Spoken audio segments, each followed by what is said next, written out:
दोस्तों सिर्फ एक गलती, ना ईपीएफओ लिख लेगा और ना ही यूपीएससी। इसलिए आज की स्ट्रेटेजी वीडियो में सिर्फ टाइम टेबल नहीं बल्कि सर्वाइवल गाइड उन सभी एस्पिरेंट्स के लिए रहेगा जो इन दोनों एग्जाम को सीरियसली लेना चाहते हैं। इसी के साथ में इस पूरे एग्जाम के ड्यूरेशन में आपको कौन से मंथ में कौन कौन से सब्जेक्ट को खत्म करना है इसके ऊपर बात करेंगे। साथ में मेरी तरफ से कुछ टिप्स रहेगा कि आपको एक एक सब्जेक्ट को कैसे कैसे फोकस करना है, रिवीजन का शेड्यूल कैसे होना चाहिए। आज इस वीडियो में हम ये सब चीजों को अच्छे से देखेंगे, ठीक है। तो चलिए स्टार्ट करते हैं। तो सबसे पहला क्या है, गोल। आपका गोल कैसा रहना चाहिए कि अगर आप यूपीएससी और ईपीएफओ दोनों देना चाहते हैं और मोस्ट प्रोबेबली सब देना चाहते हैं, किसको नहीं देना चाहिए मैंने प्रीवियस वाले वीडियो में बना के बता चुका हूँ। सिलेबस क्या होता है वो भी मैंने बता चुका हूँ, इवन कौन कौन से रिसोर्सेज होते हैं वो भी मैंने बता चुका हूँ, तो आप जाके वहां पे देख लीजिए, ठीक है। तो ये मेनली जो है इसके अंदर ये आपको मैं बताऊंगा कि स्मार्ट स्ट्रेटेजी कैसे करनी है, आपको कैसे स्टडी पे फोकस रखना है, प्लान कैसे बनाना है और कंफ्यूजन कहाँ पे क्रिएट हो रहा है, मैं वो सब आपको बताते हुए चलूंगा। गोल आपका कैसा रहना चाहिए कि 60% और 40%, मतलब 60% आपको ईपीएफओ को देना है, 40% यूपीएससी को देना है, ठीक है। अब अगर आप 10 आवर्स पढ़ रहे हो तो इसमें से 6 आवर्स दे रहे हो आप डेडिकेटली ईपीएफओ को, रिमेनिंग जो 4 आवर्स है ये आपको देना है यूपीएससी को, ठीक है। चलिए देखिए, सबसे पहले बात करते हैं कि कैसे देना है। अब आपको 2 घंटा ऑप्शनल को देना है 2 आवर्स, और रेस्ट 2 आवर्स देना है आपको जनरल स्टडीज को जो यूपीएससी का होता है। अब ये जो 2 आवर्स है जनरल स्टडीज का वो यहाँ पे ईपीएफओ के साथ मैच होगा, ये मैं भी अभी आपको आगे बताता हूँ।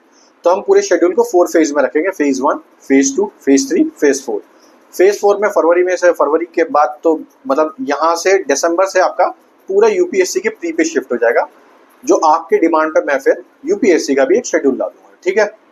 तो अभी जो हमें काम करना है फेज 1 पे और फेज 2 पे काम करना है। तो देखिए फेज 1 में हमारे पास है अगस्त से लेकर सितंबर तक। यहाँ पे हमारा सबसे जो मेजर टारगेट रहेगा कि हमें 70% ईपीएफओ का सिलेबस खत्म कर देना है, ओके।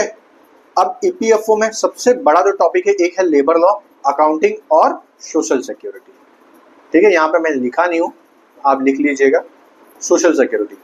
तो आपका इस मंथ में मतलब पूरे अगस्त से लेकर सितंबर के मंथ में ये सबसे बड़ा टारगेट रहेगा, लेबर लॉ अकाउंटिंग आपको खत्म कर देनी है, ओके।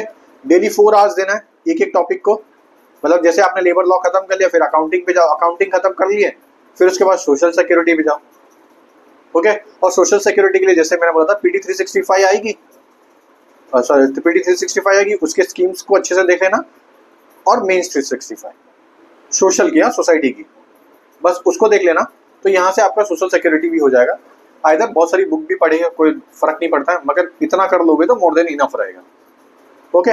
फिर यूपीएससी के लिए 4 आवर्स देना है। तो 4 आवर्स में कैसा 1.5 आवर्स देना है आपको ऑप्शनल को देना है, कम से कम 2 आवर्स आपको देना है आपके मॉडर्न हिस्ट्री को देना रहेगा। मॉडर्न हिस्ट्री खत्म हो गई तो फिर पॉलिटी को दीजिए, देन उसके बाद अदर सब्जेक्ट को जैसे कि आर्ट एंड कल्चर हो गया उसको दे दीजिए।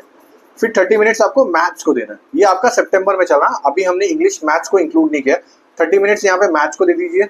इंग्लिश नो डाउट अच्छी भी रहेगी, और अक्टूबर का मंथ आपको मिलेगा और नवंबर का मंथ मिलेगा जिसमें आप इंग्लिश अपनी और अच्छी कर पाओगे, ठीक है, एज अ ईपीएफओ के पर्सपेक्टिव से। इतनी चीज आपके दिमाग में क्लियर हो गई है। अब बात है कि सर कैसे टाइम टेबल शेड्यूल करना है। तो अब आपको अगस्त से लेकर सितंबर तक सिर्फ पहला लेबर लॉ खत्म करना, फिर अकाउंटिंग खत्म करना, देन उसके बाद सोशल सिक्योरिटी खत्म करना, ओके। और 4 आवर्स में खत्म करना। हो सकता है आप लेबर लॉ 10 दिन में खत्म कर दे, हो सकता है अकाउंटिंग 10 दिन में खत्म कर दे, और हो सकता है सोशल सिक्योरिटी भी आप 15 दिन में खत्म कर दें। अगर आपका एक ही महीने में खत्म हो जा रहा है या 45 डेज में ही सब खत्म हो जा रहा है, देन उसके बाद जो रिमेनिंग डेज बचेंगे उसमें आप सिर्फ रिवीजन करना इन चीजों का, ओके।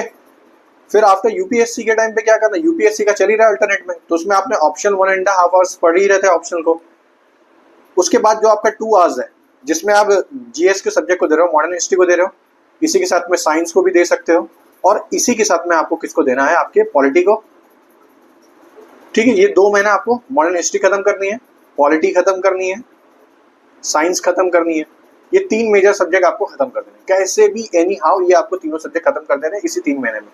तो सर अभी आप कितना सारा टाइम टेबल, हाँ तो ऑब्वियसली आपको 10 आवर्स देना पड़ेगा, ठीक है। डेली 10 आवर्स दीजिए एटलीस्ट। ये 2 महीना 3 महीना जो भी बचा है, अगर आपने 10 आवर्स नहीं दिया तो आपको ही दिक्कत होगी, बिलीव मी।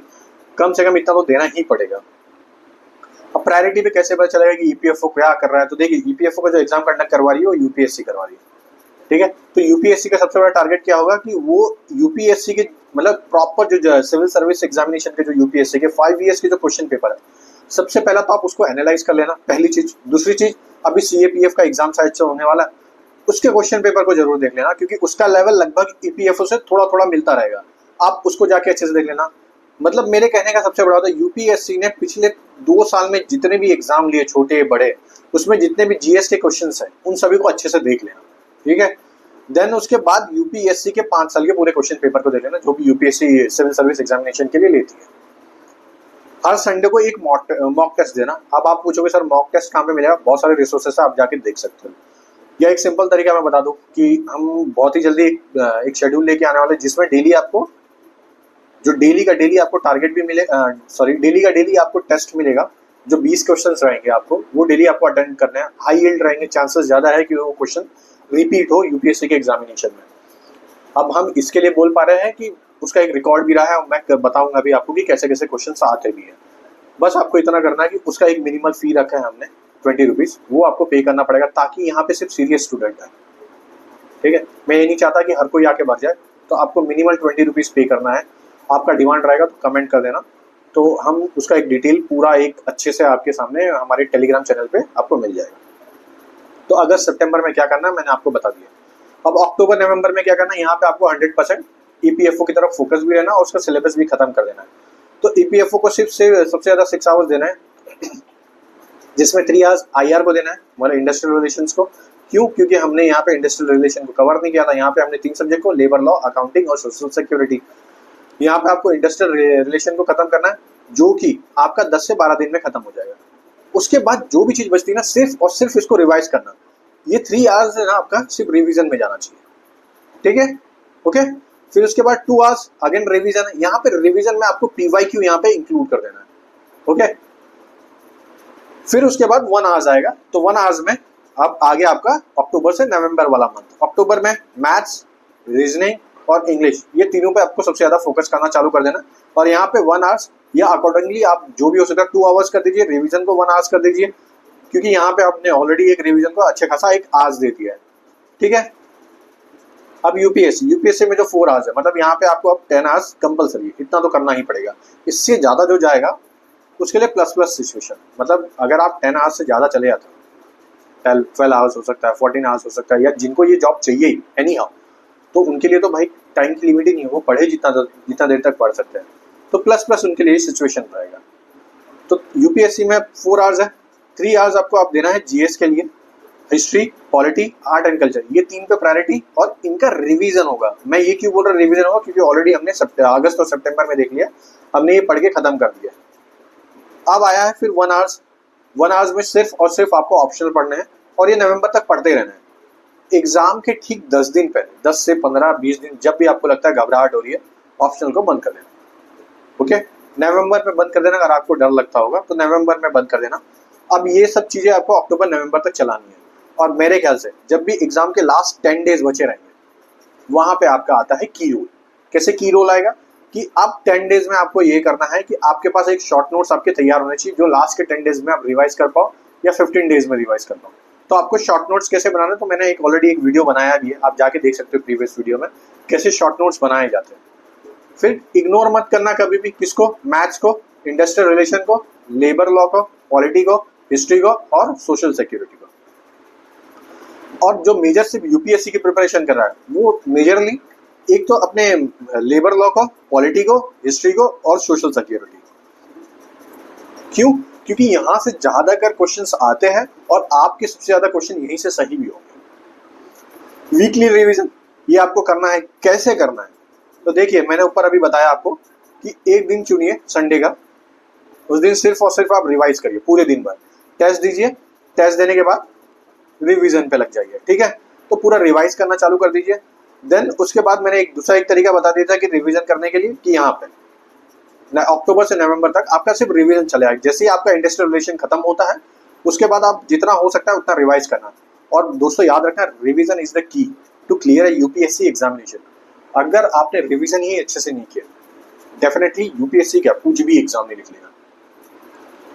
ट्रैक प्रोग्रेस, अब प्रोग्रेस भी आपको ट्रैक तो करना ही पड़ेगा कि कैसे कैसे आपका प्रोग्रेस इंक्रीज हो रहा है, डिक्रीज हो रहा है, क्या क्या मिस्टेक्स हो रही है। तो टेस्ट दीजिए। परफॉर्मेंस टेबल मैंने ऑलरेडी एक बता चुका हूँ, उस परफॉर्मेंस टेबल्स में जाके अपनी एंट्री करिए, और उसमें देखिए कौन कौन सा सब्जेक्ट कैसे कैसे वीक हो रहा है। लेकिन आपको हर सब्जेक्ट मजबूत नहीं करना है, सिर्फ कुछ कुछ सब्जेक्ट मजबूत करना है। जैसे इंडस्ट्रियल रिलेशन करना रहेगा, लेबर लॉ करना है, पॉलिटी करना है, मॉडर्न हिस्ट्री करना है, साइंस करना है और इसी के साथ अदर सब्जेक्ट भी करना है। अब साइंस के लिए पूछोगे सर कैसे करेंगे, कौन सी बुक करें, लूसेंट करें कि वगैरह वगैरह। देखिए, अगर आपने यूपी पीसीएस भी दिया है एक भी बार तो साइंस के लिए आती है घटना चक्र, अगर आपने वो कर लिया तो ठीक है, अगर नहीं भी किया तो एनसीईआरटी पढ़ लीजिए, ठीक है। एनसीईआरटी में कौन सी पढ़नी है, 6 to लेकर 10 तक पढ़ लीजिए, बस इससे ज़्यादा मत करना, हो जाएगा, मतलब इतने में इससे ज़्यादा कुछ आएगा नहीं। लेकिन इसको पढ़ना कैसे है, सिर्फ फैक्ट्स पढ़ना है कि सेरेबेलम का क्या यूज़ होता है, इंटेस्टाइन का क्या यूज़ होता है, लार्ज इंटेस्टाइन और स्मॉल इंटेस्टाइन का क्या रोल है, ग्लैंड सिस्टम कौन से ग्लैंड से कौन सा जूस है, बाई जूस कहाँ से निकलता है, वगैरह वगैरह। ऐसे जो फैक्ट्स होते हैं ना, ये आपको एनसीईआरटी में मिल जाएगा और वही फैक्ट्स को उठा के सिर्फ लिख लेना, ओके।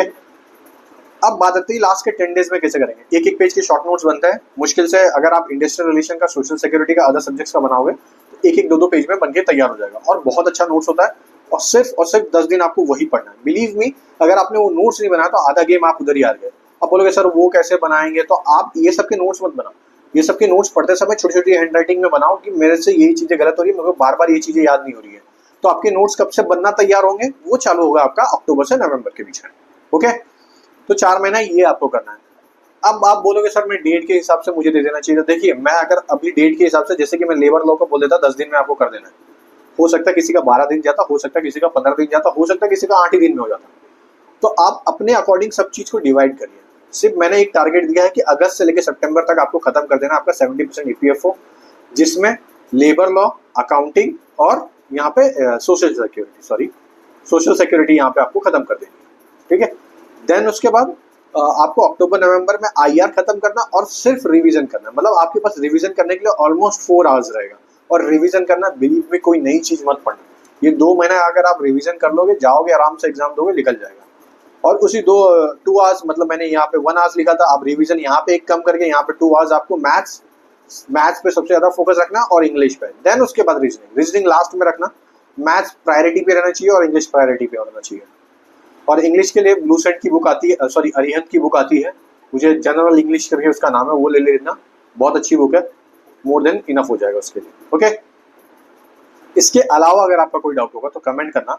और सेम चीज़, हाँ, बैच अगर ज्वाइन करना है तो हमारे टेलीग्राम जरूर ज्वाइन कर लेना चैनल, वहाँ पे हम आपको पूरा डिटेल अच्छे से प्रोवाइड कर देंगे, ओके दोस्तों। चलिए, जय हिंद।